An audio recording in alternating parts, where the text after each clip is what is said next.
नमस्कार दर्शकों, मैं हूं कमल श्री माली। आज हम बात कर रहे हैं एक मूलभूत समस्या की, वह है कर्ज।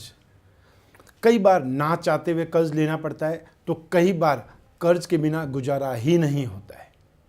चाहे वह एक किसान हो, चाहे वह एक व्यापारी हो, चाहे युवा वर्ग का व्यक्ति जो कि एक सपना पाल करके बैठा है अपना व्हीकल लेने का, चाहे वो मोटरसाइकिल हो, चाहे वो कार हो। चाहे व्यक्ति को मकान बनाना है, शादी करनी है, तब कर्ज के जाल में आना पड़ता है।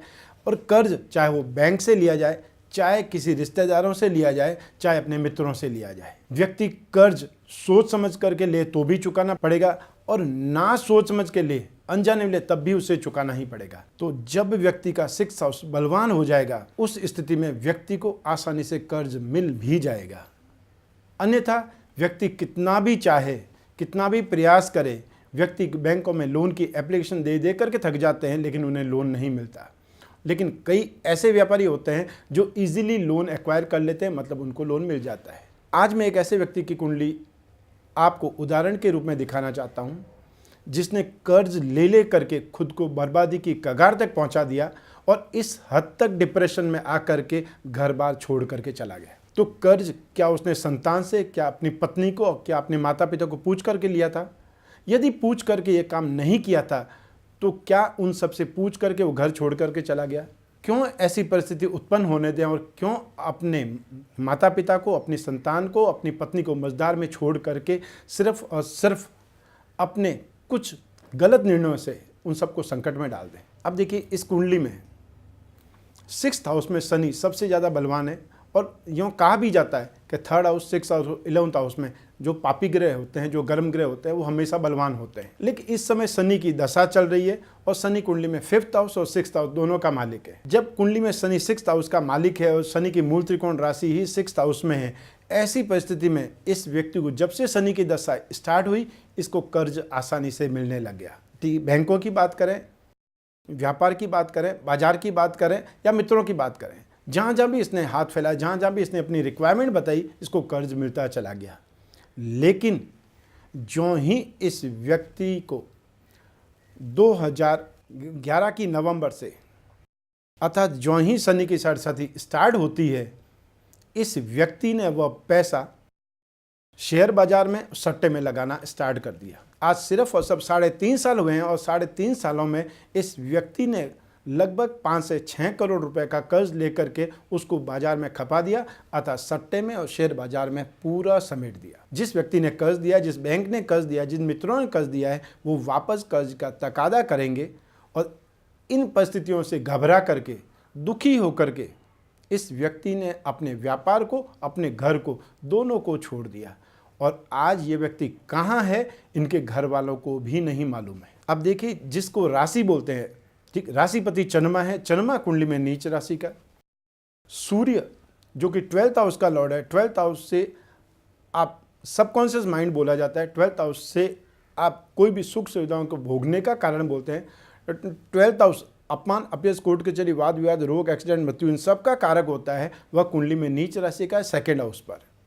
सूर्य और केतु दोनों 2nd हाउस में एक साथ में है। इस स्थिति को ज्योतिष की भाषा में ग्रहण योग कहा जाता है। चंद्रमा और बुध दोनों कुंडली में पराक्रम स्थान में बैठे हुए हैं, और इस चंद्रमा और बुध दोनों को मंगल और शनि दोनों का दृष्टिपात हो रहा है, तो साथ में बृहस्पति भी देख रहा है। बृहस्पति कुंडली में उच्च राशि का है, अतः सुख का अधिपति और सप्तम स्थान का अधिपति दोनों कुंडली में उच्च राशि का है। और उस पर भी तुर्रा ये कि वह बृहस्पति कुंडली में 5th स्थान, कुंडली में पराक्रम स्थान और कुंडली में 7th स्थान सबको देखता है। अर्थात जो आपकी संतान है, जो आपकी पत्नी है, वो समझदार भी है, वो आपको सही रास्ता दिखाने वाले भी हैं, लेकिन व्यक्ति अपने ही प्रयासों से जाल बुनता है और अपने ही प्रयासों से मकड़ी की तरह जाल में फंस भी जाता है। सिर्फ ग्रह उसको एक प्लेटफॉर्म बना करके देते हैं, समय उसको उस जाल में फंसा देता है, और व्यक्ति ना चाहते हुए भी उसमें फंसता ही चला जाता है। अब ऐसी परिस्थिति में इनके माँ बाप का, पत्नी और बच्चों का एक ही कहना है, इस परिस्थिति को कैसे निपटा जाए, वो कहाँ पर है, किस परिस्थिति में है, और क्या उपाय करें।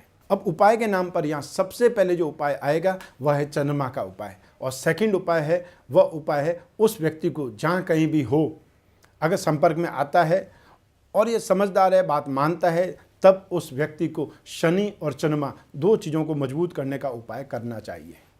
जो भी व्यक्ति कर्ज में है, जो भी व्यक्ति ये प्रोग्राम देख रहे हैं, यदि किसी कर्ज में फंस चुके हैं तो उन व्यक्तियों को ऋणहर्ता मंगल स्तोत्र का पाठ या ऋणहर्ता गणपति स्तोत्र का पाठ रोजाना करना आरंभ कर देना चाहिए। जो व्यक्ति कर्ज के जाल में फंसे हुए हैं और कर्ज में से निकलना चाहते हैं, उन व्यक्तियों को हर बुधवार को गणपति के ऊपर अभिषेक करते हुए, गन्ने के रस से अभिषेक करते हुए, यदि गन्ने का रस हर मौसम में नहीं मिल पाता है तो गुड़ को पानी में अब भिगो दीजिए, उससे जो पानी बनता है उससे गणपति पर अभिषेक कीजिए और दूर्वा चढ़ाइए।